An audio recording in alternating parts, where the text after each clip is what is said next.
Instructional coaching, reflection. What went well? What was awkward? And what would I change? In reflecting on the instructional coaching process, on what went well, what was awkward, and what I would change. Well, the first thing I had to change was my mindset of what a good instructional coach does. Due to a previous bad experience that I had that denied me a choice. I couldn't even choose what I wanted to learn, to have a voice, to express my point of view, have two-way conversation, just have authentic communication, and to even be treated as equal. I found myself having to work through Pachatsky's stages of change to a true partnership philosophy of instructional coaching. What was awkward? Well, until I got an understanding of what instructional coaching is and what they do, I couldn't even effectively enroll teachers. I was attempting to go through the steps according to Knight's framework, but because I didn't have a clear understanding about instructional coaching, it was awkward for me to explain it to the teachers, even the benefits about it. What went well? Mrs. Bell. After I got a better understanding of instructional coaching, I was able to enroll Miss Bell. We established rapport very easily, and she was eager to work together with me. What else went well? Let's see. Well, while reading in Knight's textbook, I came across the part that read, "I do it." Now this immediately triggered a training I'd had in the past called "I do, we do, you do" model. Now a few days later, while at a GREC training, I asked the trainer about this model, and I come to find out it was known as the gradual release model. Now I also received some initial resources on the model, and I thought that this model might be what I would share with Miss Bell. What else went well? Well, after looking at the school data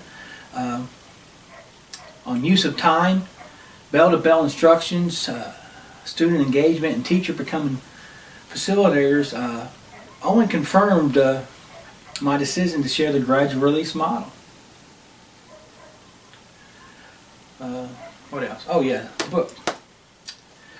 The book, yes. Purchasing Fisher and Fry's second edition, Better Learning from ASCD, provided me valuable research and resources. It had a checklist, it had charts, a blank lesson plan template, a sample lesson plan using the 4 phases, focused instruction, guided instruction, collaborative learning, and independent learning. I was also to provide several figures from the book that reinforce the gradual release model with Mrs. Bell. What was awkward?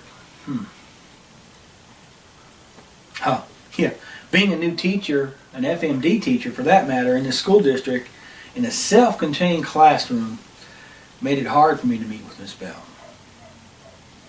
What else? Awkward.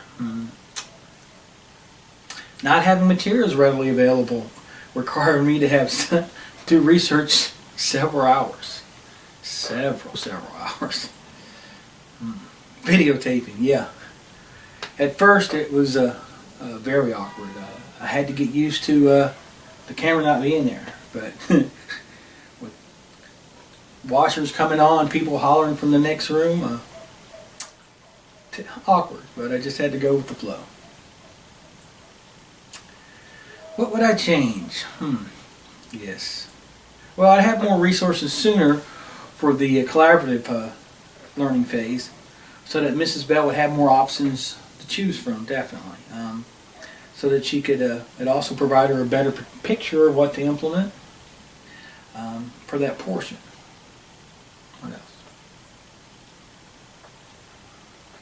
Overall, this instructional coaching experience was beneficial to everyone involved. Mrs. Bell, myself, most importantly the students. According to Mrs. Bell, in my observation, students appeared more confident. They were willing to participate, and they were grasping concepts better. As of today, students' intellectual engagement increased from 61% to 70%, and with about 6 weeks of school left to reach the goal of 75%.